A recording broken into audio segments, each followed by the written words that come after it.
Hello, and welcome to today's show. My name is Frederick F. Fitzcott. Today, we are on the beautiful campus of College of the Ozarks, and we are about to learn some great history of this great campus. So join me as we discover the miracle of the Ozarks based on the book written by Dr. Jerry C. Davis, President of College of the Ozarks. So join me.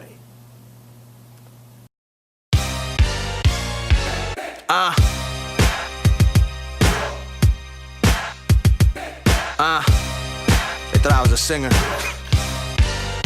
Look, I'm like ink so fresh I can smear it. Just on my name, I already feel it. It's like a bullseye on my head that I'm wearing, but it's not a bull snapback cap that I'm talking about.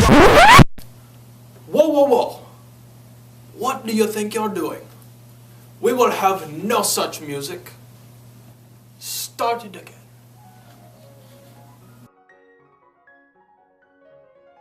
The College of the Ozarks began as a dream of James Forsyth. In 1905, young Presbyterian missionary James Forsyth arrived to this area. He saw that the young people here needed education.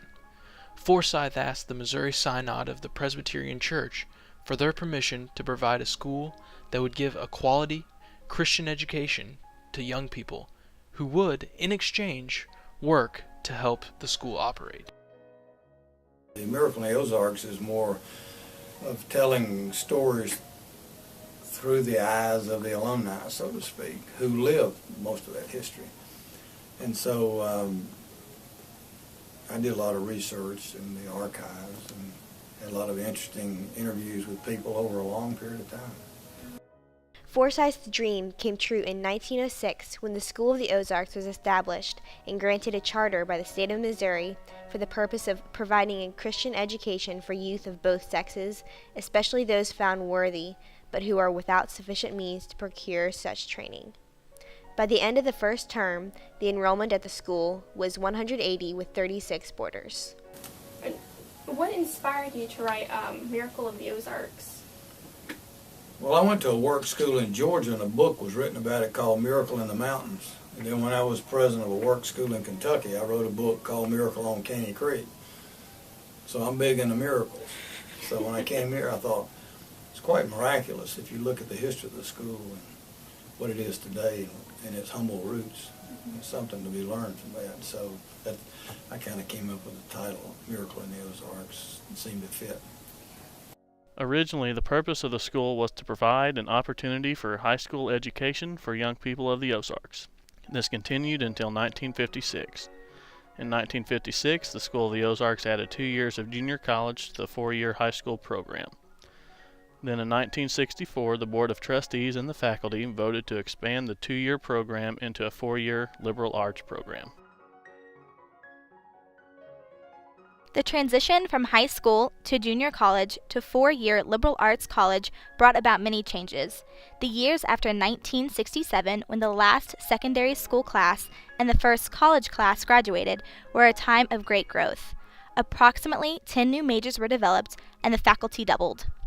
Really, as I look back, I'm glad I taped those stories when I did, because those people are gone.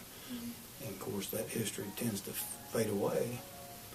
And I think it's important to look back at the past, just don't stare at it. That's what my grandfather used to tell me. It's okay to look at the past, just don't stare at it. What he meant was, you can't live in the past. You got to draw from the past and face the future, which is, I think that's what we're doing here.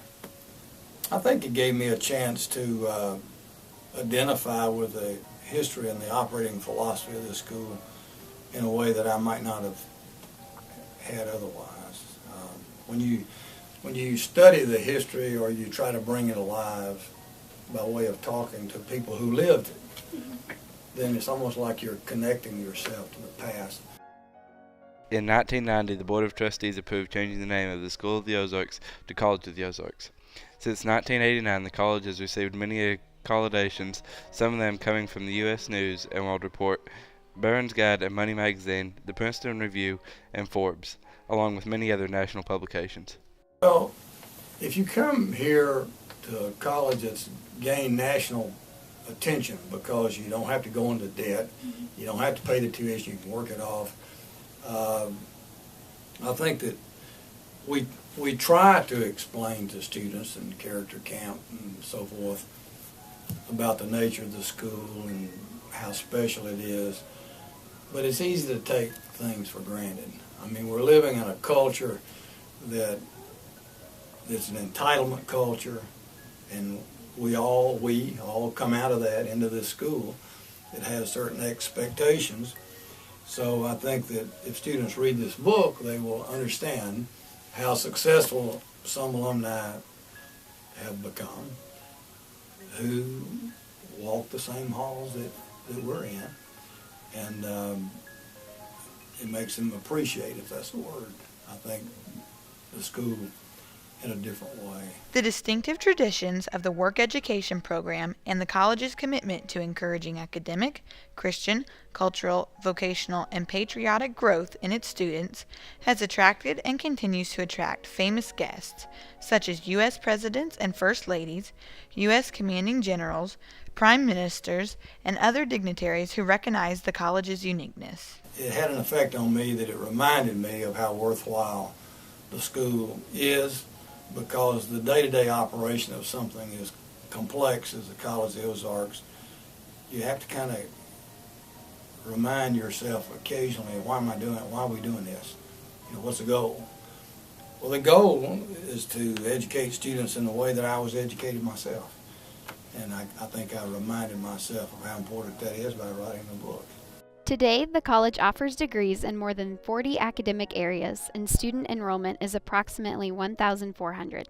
College of the Ozarks continues to offer quality academic programs, bringing James Forsyth's dream to a reality. If this college does not honor its historical purpose, then it shouldn't be here at all. Because I've spent the best years of my life raising millions and millions of dollars to carry out the purpose, which is religious in nature, and we should not deviate from that. The greatest threat to the College of the Ozarks, it's not money, it's not debt, we don't have any.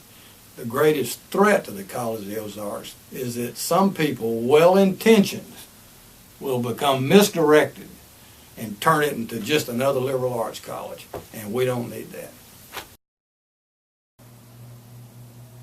I hope you have enjoyed our journey together as we have discovered the miracle of the Ozarks. Unfortunately, our time has come to an end. So this is Frederick F. Fitzcott bidding you a farewell.